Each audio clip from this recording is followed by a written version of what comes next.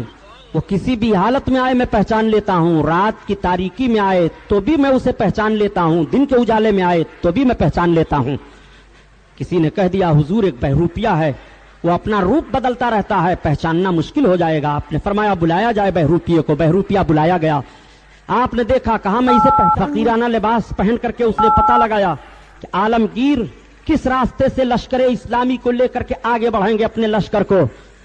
جا کر کے ایک پہاڑی پر وہ بہروپیہ ایک چھوٹی سی کٹی بناتا ہے, اس جھوپڑے میں بیٹھ جاتا ہے, اللہ اللہ کا نعرہ لگانے لگتا ہے. عرصہ گزر گیا, پورے علاقے میں مشہور ہو گئی کہ ایک فقیر آیا ہوا ہے, اس کو دنیا سے کوئی مطلب نہیں ہے, وہ نہ کسی سے ملتا ہے نہ کسی کو ملنے دیتا ہے, صرف وہ عبادت و ریاضت میں رہتا ہے, اس کی زبان پر ہردم اللہ اللہ کا نعرہ رہتا ہے. عالمگیر اپنے لشکریوں کو لے کر کے ادھر سے گزر رہے تھے, انہیں بھی اطلاع ملی تو عالمگیر رحمت اللہ تعالی علیہ کو بزرگوں سے بڑی محبت تھی. عالمگیر رحمت اللہ علیہ کو بزرگوں سے بڑا پیار تھا, وہ بزرگوں کا بڑا احترام کیا کرتے تھے, ان کی دعائیں لیا کرتے تھے. حالانکہ عالمگیر رحمت اللہ علیہ اپنی صدی کے مجدد اعظم ہیں. عالمگیر رحمت اللہ تعالی علیہ نے تجدیدی کارنامہ انجام دیا ہے, اور اعلیٰ حضرت کا تجدیدی کارنامہ یہ ہے کہ بھارت ہی کی سرزمین سے عالمگیر رحمت اللہ تعالی علیہ نے 500 علماء کو اکٹھا کیا تھا اور ایک کتاب لکھوائی تھی فقہ حنفی میں جس کا نام فتاوی عالمگیری ہے. آج وہ کتاب ساری دنیا میں فقہ میں چل رہی ہے اور مستند ہے. سلطنت اسلامیہ بھی جہاں ہے وہاں پر بھی آج وہ فقہ کی کتاب رکھی رہتی ہے, اس سے انصاف کیا جاتا ہے, اس سے شرعی مسائل بتائے جاتے ہیں. یہ ہمارے ہندوستان کو یہ فخر حاصل ہے کہ عالمگیر نے اسی سرزمین پر رہ کر کے 500 علماء کی جماعت سے فتاوی عالمگیری کی ترتیب دلوائی ہے. اپنے وقت کے عالمگیر مجدد اعظم ہیں, ایسے ویسے نہیں ہیں. عالمگیر کو کشف بھی حاصل ہے. حضرت عالمگیر رحمت اللہ تعالی علیہ چلے جا رہے ہیں, کسی نے کہہ دیا یہیں ایک جھوپڑا پہاڑی کے بیچ میں پایا جا رہا ہے, ایک فقیر وہاں پر ہے. عالمگیر رحمت اللہ علیہ نے فرمایا چلو زیارت کر لی جائے, دعا لے لی جائے. عالمگیر آگے بڑھے, اطلاع دی گئی فقیر کے جھوپڑے کے دروازے پر کسی نے کھڑے ہو کر کے کہا شہنشاہ ہندوستان اورنگزیب عالمگیر آ رہے ہیں. تب تک آواز دیا فقیر نے یہاں کسی شہنشاہ کی ضرورت نہیں ہے, میں ایک بے نوا فقیر ہوں, مجھے اپنے جھوپڑے میں پڑے رہنے دو, کوئی ضرورت نہیں ہے. لوگوں نے کہا حضور فقیر تو آنے کی اجازت نہیں دیتا ہے. عالمگیر کی محبت اور بڑھ گئی, ان کا قدم اور آگے بڑھا. آگے بڑھ کر کے جھوپڑے پر کھڑے ہوئے دروازے پر آپ نے السلام علیکم کہا. فقیر نے سلام کا جواب دیا. فقیر نے وہیں سے ڈانٹا شہنشاہ یہاں کسی شہنشاہ کی ضرورت نہیں ہے, یہ مجھ غریب فقیر کا جھوپڑا ہے, ہمیں اپنے رب کو یاد کرنے دو. شہنشاہی تمہارے لیے زیب دیتی ہے, سلطانی تمہارے لیے زیب دیتی ہے, آپ جس کام پر جا رہے ہو جاؤ, ہمیں ہمارے کام پر چھوڑ دو. عالمگیر نے سمجھ لیا کہ یہ بہت بڑا فقیر ہے, واقعی اب اس کا چہرہ دیکھا جائے, اس کی زیارت کی جائے. عالمگیر رحمت اللہ علیہ حجرے کے اندر داخل ہو جاتے ہیں, اور داخل ہونے کے بعد جیسے چہرے پر نگاہ پڑی تو دیکھا کہ چہرہ بڑا خوبصورت دکھائی دے رہا ہے. یہ فقیر ہے اور ایسا اللہ کی عبادت میں موہ ہے کہ کسی سے کوئی علاقہ اس کو نہیں ہے, کسی سے کوئی تعلق اس کو نہیں ہے. عالمگیر نے سلام کرنے کے بعد اپنا تاج اتارا, اور تاج اتارنے کے بعد جیسے قدم پر رکھنا چاہا, فقیر نے تاج کو ہاتھ میں لے لیا, عالمگیر کا قدم چوما. عالمگیر چونک پڑے کہ فقیر میرا قدم